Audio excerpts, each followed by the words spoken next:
ഒരു മഴവിൽ സത്യമാണ് എന്ന് ഞങ്ങൾ വെറുതെ പറഞ്ഞതല്ല. ഒരു ഭാഗത്ത് 1957 സഖാ VMSന്റെ ഗവൺമെന്റ് ലോക ചരിത്രത്തിൽ ആദ്യമായിട്ട് ഒരു കമ്മ്യൂണിസ്റ്റ് പാർട്ടി പാർലമെന്ററി സംവിധാനത്തിന്റെ ഭാഗമായി അധികാരത്തിൽ വന്നപ്പോൾ അമേരിക്ക മുതൽ ഇങ്ങോട്ടുള്ള സാമ്രാജ്യത്വ ശക്തികളും അതിന്റെ സാമ്പത്തിക ഏജൻസികൾ CIA ഉൾപ്പെടെ ഈ ഗവൺമെന്റിന് അന്നത്തെ സഖാ VMSന്റെ ഗവൺമെന്റിനെ താഴെ ഇറക്കാൻ എല്ലാ ജാതി മത വർഗീയ ശക്തികളെയും ചേർത്ത് വിമോചന സമരം നടത്തുകയും ഭരണഘടനയുടെ ഏറ്റവും വൃത്തികെട്ട വകുപ്പനുസരിച്ച് ജനാധിപത്യത്തിന്റെ അപ്പോസ്തലൻ എന്ന് പറയുന്ന ജവഹർലാൽ നെഹ്റുവും അതുപോലെ തന്നെ ഇന്ദിരാഗാന്ധി ഉൾപ്പെടെ ചേർന്ന് ആ ഗവൺമെന്റിനെ 2 കൊല്ലം കഴിഞ്ഞപ്പോൾ പിരിച്ചുവിടുകയും ചെയ്ത കാഴ്ച നമ്മൾ ഈ കേരളത്തിൽ കണ്ടതാണ്. അന്ന് ഉപയോഗിച്ചത് ഈ വർഗീയ ശക്തികളെ, ജാതി മത ശക്തികളെ തന്നെയാണ്, വർഗീയ ശക്തികളെ തന്നെയാണ് എന്ന് നമുക്കറിയാം. ഇങ്ങനെ രാജ്യത്തിന്റെ ഭാവി നിർണയിക്കുന്നതിൽ പ്രധാനപ്പെട്ട പങ്ക് വഹിക്കുന്ന അന്ന് അധികാരത്തിൽ വന്ന സഖാ VMSന്റെ ഗവൺമെന്റ് പോലും കടുത്ത കടന്നാക്രമണത്തിന് വിധേയമായത്, അതിന്റെ മുൻപന്തിയിൽ നിന്നത് ഈ ജാതി മത വർഗീയ ശക്തികളായിരുന്നു എന്ന് നമ്മൾ ഇപ്പോഴും തിരിച്ചറിഞ്ഞിട്ടുണ്ട്. ഇപ്പോൾ ഈ 18ാം ലോകസഭാ തെരഞ്ഞെടുപ്പിന്റെ ഭാഗമായും അതിനു മുമ്പുള്ള 17ാം ലോകസഭാ തെരഞ്ഞെടുപ്പിന്റെ ഭാഗമായും ഈ പറയുന്ന പ്രക്രിയ തന്നെയാണ് കേരളത്തിൽ അരങ്ങേറിയത്. ഇപ്പൊ ഏറ്റവും അവസാനം പാലക്കാട് ഉപതെരഞ്ഞെടുപ്പിന് പോകുന്നത് തന്നെയാണ്. പാലക്കാട് ഉപതെരഞ്ഞെടുപ്പുമായിട്ട് ബന്ധപ്പെട്ട കാര്യം ഞങ്ങൾ സൂക്ഷ്മമായിട്ട് പരിശോധിച്ചു. അവിടെ 4500 വോട്ട് BJPക്ക് കുറവാണ്. BJPക്ക് കുറവാണെന്ന് പറഞ്ഞാൽ അതിൻ്റെ അർത്ഥം ഞാൻ അന്ന് തന്നെ പറഞ്ഞു, 4500-ലധികം വരുന്ന വോട്ട് കോൺഗ്രസ് വാങ്ങി. കിട്ടിയെന്നല്ല ഞാൻ പറഞ്ഞത്, ലഭിച്ചു എന്നല്ല പറഞ്ഞത്, വാങ്ങി. വാങ്ങിയതിന് അർത്ഥമുണ്ടല്ലോ, വെറുതെ വാങ്ങാൻ പറ്റില്ലല്ലോ, വാങ്ങി. ജമാഅത്ത് ഇസ്ലാമും അതുപോലെ തന്നെ SDPIയും അവരാണ് ആദ്യം ജയിച്ചു എന്ന് പ്രഖ്യാപിക്കുന്നതിന് മുമ്പ് പ്രകടനം നടത്തിയത്. വിക്ടോറിയ കോളേജിന്റെ മുമ്പിൽ നിന്ന് പ്രകടനം ആരംഭിച്ചത് ആദ്യം SDPIയാണ്. അവർ പത്രസമ്മേളനം വിളിച്ചിട്ട് പറഞ്ഞു, ഞങ്ങൾ 10,000 വോട്ട് നൽകിയിട്ടുണ്ട്, ഏറ്റവും ചുരുങ്ങിയത്. ജമാഅത്തെ ഇസ്ലാമിന്റെ ഒരു 3000-3500 വോട്ട്, അത്ര സ്വാധീനമില്ല, 3000-3500.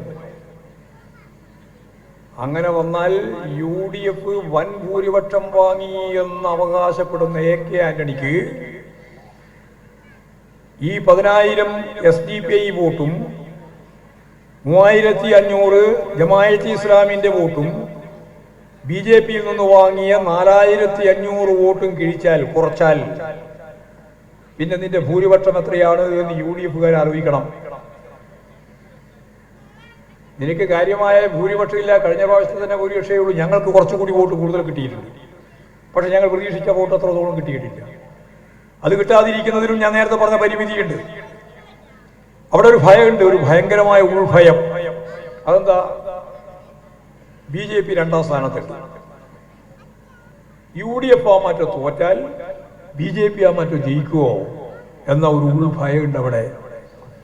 2ാം സ്ഥാനത്തെങ്കിലും ഇടതുപക്ഷ ജനാധിപത്യ മുന്നണിക്ക് വരാൻ കഴിഞ്ഞാൽ മാത്രമേ ന്യൂനപക്ഷങ്ങൾക്കുള്ള ഈ ഉൾഭയം ഒഴിവാക്കാൻ സാധിക്കൂ. അതുകൂടി ഉപയോഗപ്പെടുത്തിക്കൊണ്ടാണ് അവിടെ അവർക്ക് ജയിക്കാനായത്. എന്ന് പറഞ്ഞാൽ ദേശീയ രാഷ്ട്രീയത്തിന്റെ ഭാഗമായുള്ള BJP ഭയമടിസ്ഥാനപ്പെടുത്തി കോൺഗ്രസിനാണല്ലോ പിന്നെയും സാധ്യത എന്ന ഒരു മനസ്സ് കേരള രാഷ്ട്രീയത്തിൽ, പ്രത്യേകിച്ച് പാർലമെന്റ് തെരഞ്ഞെടുപ്പിന്റെ ഭാഗമായിട്ട് പ്രതികരിക്കുമ്പോഴാണ് നമ്മൾ മിക്കവാറും തോൽക്കുന്നത്. കഴിഞ്ഞ പ്രാവശ്യം ഒരു സീറ്റ് കിട്ടി, ഇപ്രാവശ്യം ഒരു സീറ്റ് കിട്ടി. പക്ഷെ ദേശീയ രാഷ്ട്രീയമായിട്ട് ഗൗരവപൂർവ്വം പരിഗണിക്കുമ്പോഴെന്താ ചിത്രം? ഞങ്ങൾക്ക് 370 മുതൽ 430 വരെ സീറ്റ് കിട്ടും. BJP 370 മുതൽ 430 വരെ സീറ്റ് കിട്ടും. എന്തുകൊണ്ടിയാ? ഇന്ത്യൻ ഭരണഘടന ഈ മതനിരപേക്ഷ ഉള്ളടക്കം വേണ്ട, ഈ ഫെഡറൽ സംവിധാനം വേണ്ട, ഈ പാർലമെന്ററി വ്യവസ്ഥ വേണ്ട, ഇന്ന് കാണുന്ന ഭരണകൂട സ്ഥാപനങ്ങൾ ഇതേപോലെ തുടരേണ്ടതില്ല.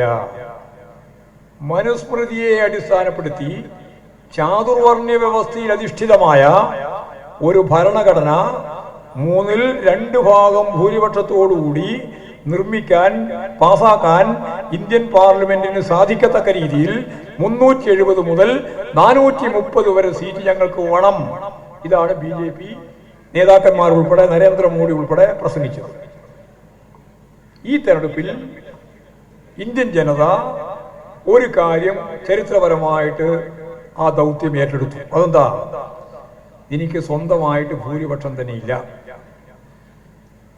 ഇന്ത്യൻ പാർലമെന്ററി വ്യവസ്ഥയെയും ജനാധിപത്യ സംവിധാനത്തെയും അതുപോലെ ഫെഡറൽ സംവിധാനത്തെയും ഞാൻ നേരത്തെ ചൂണ്ടിക്കാണിച്ച മതനിരപേക്ഷ ഉള്ളടക്കത്തെയും ഈ ഭരണഘടന തന്നെയും ഇല്ലായ്മ ചെയ്ത് ഒരു പുതിയ ഭരണഘടന, ചാതുർവർണ്ണ വ്യവസ്ഥയിൽ അധിഷ്ഠിതമായ ഒരു ഭരണഘടന നിർമ്മിക്കാൻ ഞങ്ങൾക്ക് 370 മുതൽ 430 വരെ സീറ്റ് നൽകണമെന്ന് രാജ്യത്തോട് അഭ്യർത്ഥിച്ചിട്ട് നിങ്ങൾ നടത്തിയ ഈ തെരഞ്ഞെടുപ്പ് പോരാട്ടത്തിൽ BJPയെ യഥാർത്ഥത്തിൽ വിജയത്തിലേക്ക് എത്തിക്കാത്ത രീതിയിൽ ഇന്ത്യൻ ജനത പ്രതിരോധിച്ചു.